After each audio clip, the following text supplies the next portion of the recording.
Hey guys, it's Lauren. I'm here to tell you my story because Dr. Gonzalez said so. So let's do this.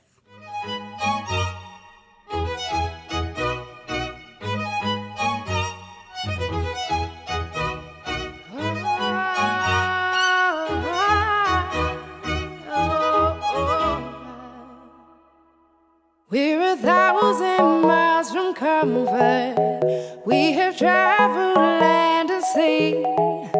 But as long as you are with me, there's no place I'd rather be.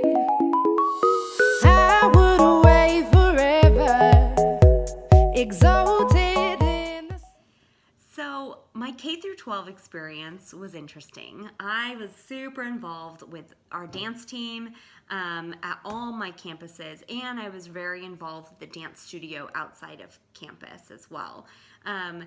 And I had a hard time connecting academically with the material that was being brought to us.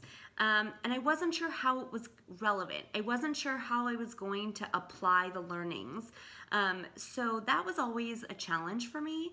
And my parents always encouraged my sister and I to be academically driven. Obviously, do your homework, get good grades, so on and so forth.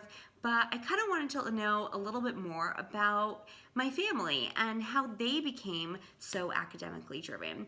So I decided to interview them, and here's some video clips from my interviews. I hope you enjoy.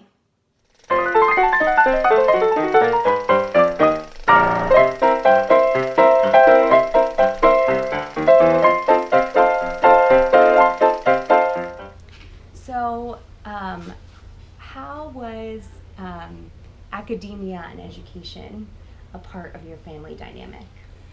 Well, my parents were not formally educated very far, but my brother went to college and got degrees, and I assumed I would be going to college, and I went into pre-med along with a lot of friends of mine, and stayed in pre-med and medical school, and that was 7 years right there.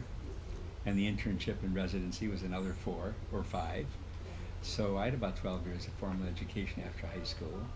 And how did you decide you were going to go to college? Well, it was a family tradition that we kind of expected all the children would be going to college, so we didn't even discuss it. It was just, it's time to go to college, and we went. Mm-hmm. And the State University was appropriate financially, and that's the school we went to. You have a bachelor's I have a degree. bachelor's in fine arts. My major was public speaking. I went to Northwestern University Very nice. 4 years. Yes, it was a wonderful experience.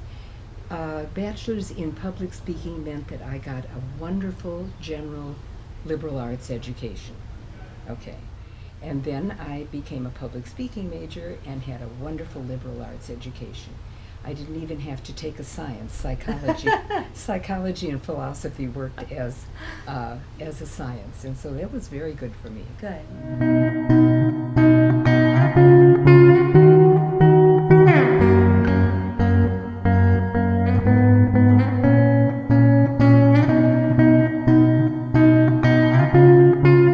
How did you decide you were going to go to college?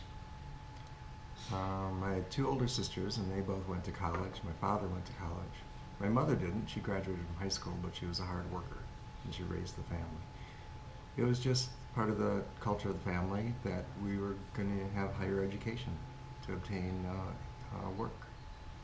So you went for a bachelor's degree. What did you major in? I had a bachelor's degree in secondary education and communicative disorders. And then I went on to get a master's degree in speech-language pathology. And who helped you pay? My parents paid for the whole thing. I worked part-time during the summer and a little bit during college, but they paid for the full education. And then when you met Mom, how did you decide that, college was going to be an important part of your new family dynamic? There wasn't a lot of discussion about it. We just knew that higher education was important, and we just anticipated from day one that we would be saving to help pay for our children's college. And if they chose to go, and we encouraged them to go, then we'd pay for it.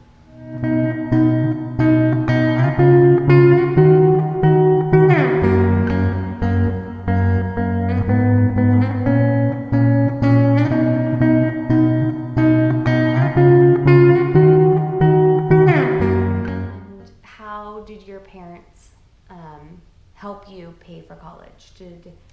We were very fortunate. My parents paid for college all the way through, both my undergrad and graduate degrees. I did work through college. I worked as a cashier primarily, did some summer jobs. It was for extra spending money, but we were very lucky that my parents were able to afford it, and they wanted to pay for college as well.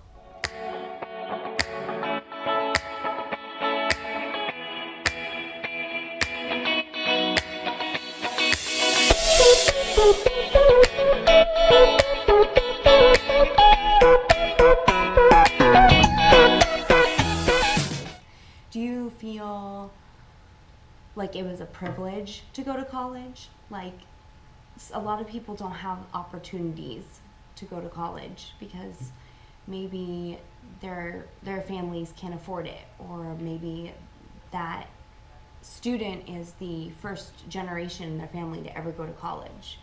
Do you feel privileged that we were just kind of like given this opportunity to go and further educate ourselves?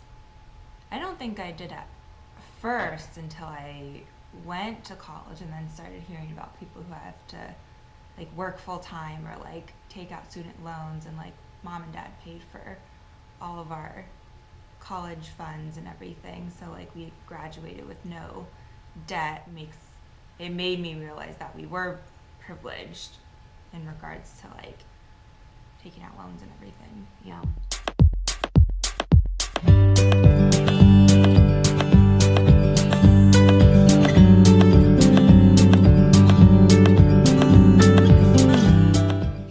Hi guys, we're back, and I'm here with Eric Fishback, Hi, Lauren's husband.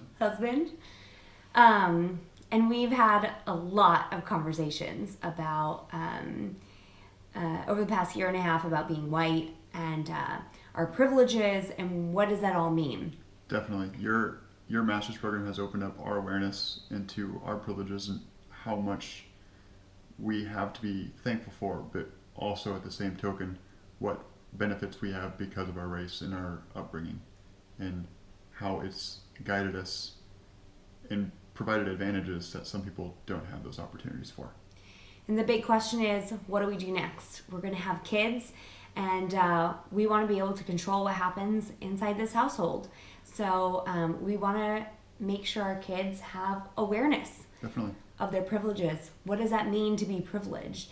And then also to go out into the world, be kind to others who don't have the same worldview as you do, and listen and learn from your peers, because I really feel like that's the way I've learned the most, is really listening to all of you guys, my cohort. You guys are phenomenal. With an open lens, and view it from an angle that you aren't white or you're in their shoes. View it from how anybody could see it.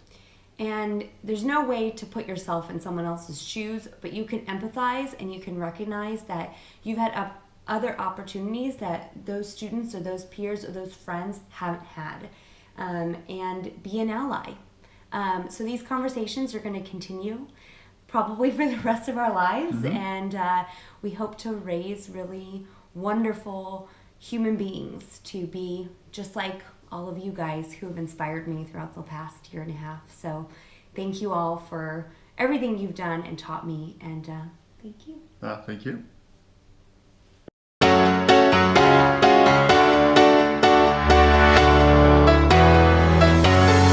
Well, there's a will, there's a way, kinda beautiful, and every night has its day so magical. And if there's love in this life, there's no obstacle that can't be defeated. For every tyrant, a tear for the vulnerable. In every loss, so the bones of a miracle. For every dreamer, a dream we're unstoppable, with something to believe in.